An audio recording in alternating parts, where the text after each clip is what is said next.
Hi guys, and today we are going to be talking about the most requested reptile video in the history of me asking about what reptile videos you wanted to see, and it's about the ball python.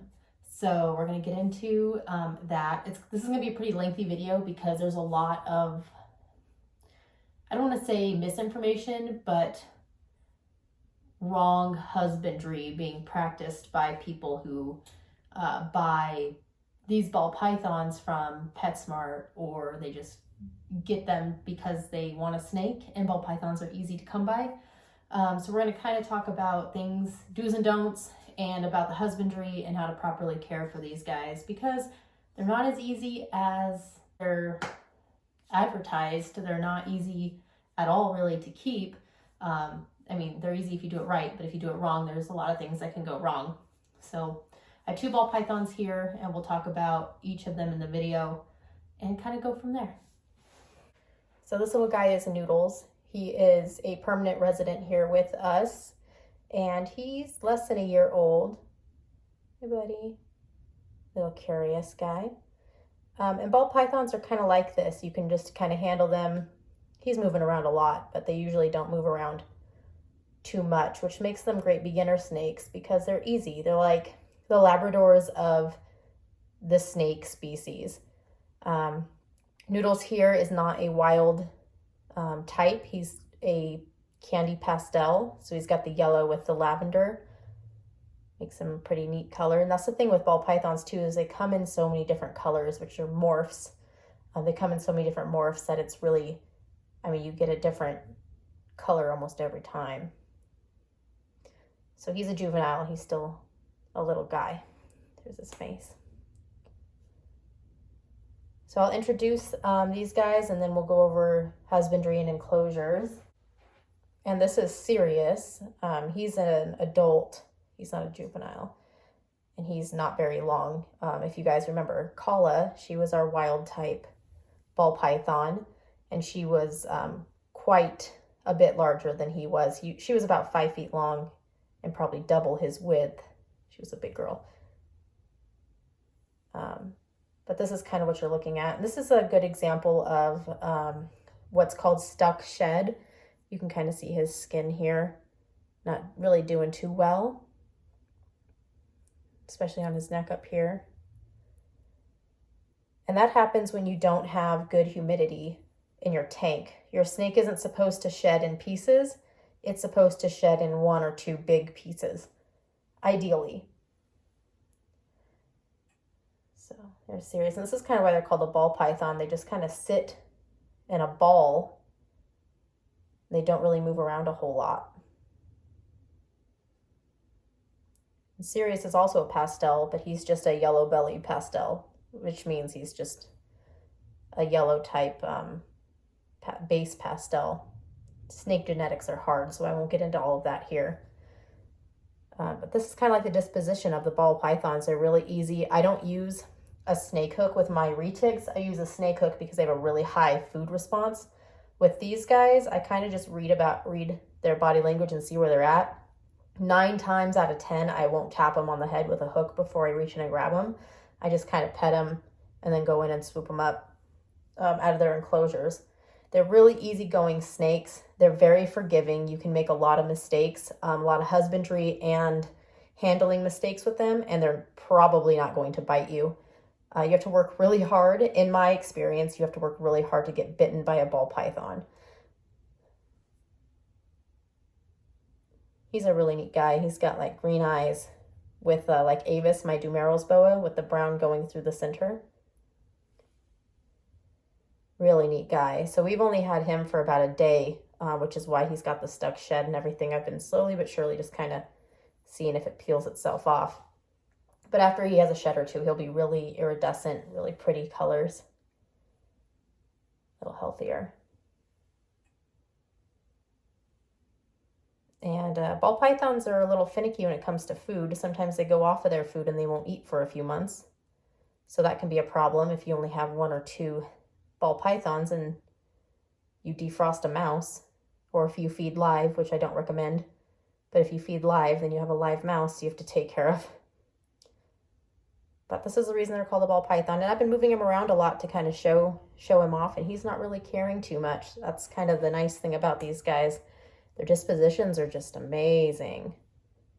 They're not my favorite type of snake because they are so easy and they just kind of sit there. But a lot of people like ball pythons.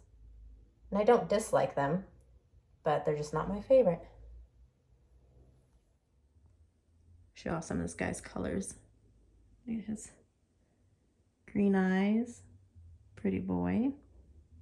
You can kind of see the stuck shed on his body a little better here. That will go away. Really pretty snakes. Really slow moving pythons, which is really nice.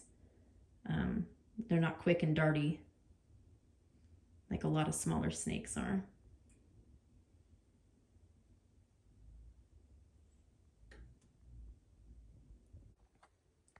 So we'll kind of go over enclosures now. This enclosure was given to us with Sirius. And all I have in there is a coconut husk fiber bottom that's been soaked in water. I have some moss in the bottom, a water dish to help keep humidity levels up, and a piece of plexiglass up here just in case, or just until we get a bigger piece to cover the top to kind of keep humidity levels up high. And some leaf litter and sticks and fake plants there to kind of help with the humidity. I have moss inside his hide here I keep wet right underneath the heat lamp to keep humidity levels up. The higher humidity, you can't have it too high. It's supposed to be, it's a little low right now, but it's supposed to be about 60% on for these guys, for the ball pythons. So my thermostat just fell down, it scared me. So I'll spray water in there. We got a sprayer from Home Depot, filled it with water, and we use it for everybody who needs the tropical snakes who need higher humidity. His temperature is pretty good in there right now. The warm side should be about 75 to 80, which is what it's at, and the cool side over here will be a little less than that. Because snakes don't have body heat, they rely on a temperature gradient to maintain where they're supposed to be body temperature wise. We have Noodle's enclosure over here, which is actually a bioactive enclosure to also help with humidity levels and kind of a more natural environment for them. These plants, all the plants in here are live, and the sticks and the leaf litter, there's isopods, which are the little roly-polies, and springtails that live in here as well, with the coconut fiber bottom and lava rock on the bottom as a drainage layer. So it's not, you know, sopping wet. That's the thing too with the ball pythons. If they're on a wet substrate, 100% of the time they're going to get scale rot, along with some other health issues. I think he's in his hide right now, yeah. Hi, Noodles. Hi, buddy.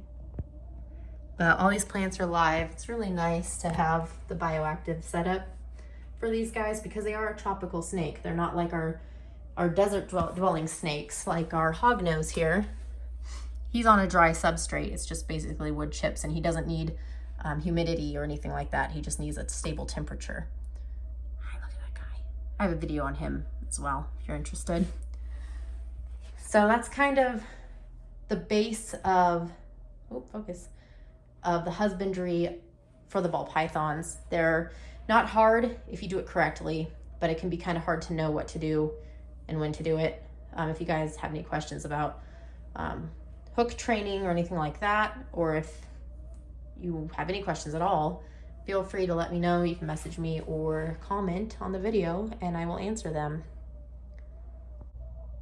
Well, that's the video on ball pythons. They're really, they're neat snakes. He's demonstrating the ball part of the ball python. Noodles is kind of more active right now. They're really neat guys. If you have one, I want to hear about it. I think they're great. If you have any husbandry questions, this is just kind of a quick husbandry video. It's more of just showing you a little bit about ball pythons, but I can do a more in-depth video for sure. They're really nice guys. Like I said, really reluctant to bite. They don't really want to. Even there when I touched his nose and he didn't like it, they just back away. and you don't really hold on to them, they hold on to you.